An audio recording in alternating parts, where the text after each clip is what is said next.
A Démonok között 2 az egyik legfélelmetesebb horrorfilm, de vajon mi történt valójában az Enfield bérházban? Hollywood egyértelműen a démoni megszállottság mellett tette le a voksát, a valóság viszont sokkal árnyaltabb, és a mai napig megosztja a világot. Vajon az évszázad legdurvább paranormális jelenségének voltunk tanúi, vagy egy zseniális csalásnak, ami teljesen kicsúszott a kezek közül?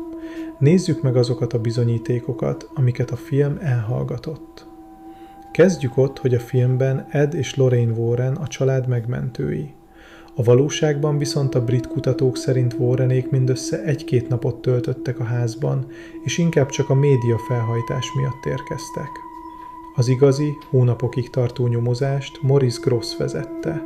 Ő rögzítette a fura kopogásokat és a repülő tárgyakat. De a szkeptikusok már itt találtak egy bökkenőt.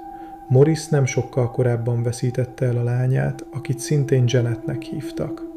Sokan úgy vélik, a gyász miatt annyira hinni akart a túlvilágban, hogy a gyerekek könnyen manipulálhatták. Itt van például ez a híres fotó, ahol a 11 éves Janet állítólag lebeg. A hívők szerint ez megkérdőjelezhetetlen bizonyíték. A szkeptikusok viszont rávilágítottak, hogy Janet az iskola atlétikai bajnoka volt, és a képek dinamikája alapján egyszerűen csak leugrott az ágyról, mintha trambulinozna.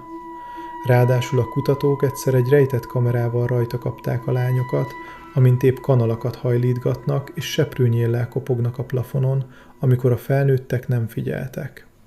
A legijesztőbb rész mégis a mély, démoni hang volt, ami Janeten keresztül beszélt.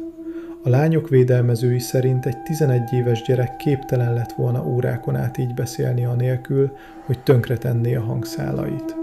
Más szakértők viszont bebizonyították, hogy a hasbeszélők által használt technikával ez lehetséges. Különös részlet az is, hogy a szellem szóhasználata és logikája végig egy gyerek szintjén maradt, és gyakran olyan témákról beszélt, amik inkább egy kamaszlányt foglalkoztatnak, mint egy idős elhunytat. Felnőttként a testvérek elismerték, hogy a dolgok egy kis részét, nagyjából 5%-át valóban ők hamisították, mert élvezték a figyelmet. De mi a helyzet a maradék 95%-kal? Itt válik ketté a történet. Hiszen a helyszínre érkező rendőrnő hivatalos jelentésbe vette, hogy a saját szemével látta, amint egy nehéz szék magától felemelkedik és arrébb repül. Több tucat kívülálló tanú esküdött meg rá, hogy fizikai képtelenség lett volna mindent a gyerekek számlájára írni. Szóval mi a teóriád? 2 gyerek játszotta meg magát olyan jól, hogy átverték a világot, vagy valami valóban meglapult abban a házban? Írd meg kommentben, te melyik táborba tartozol.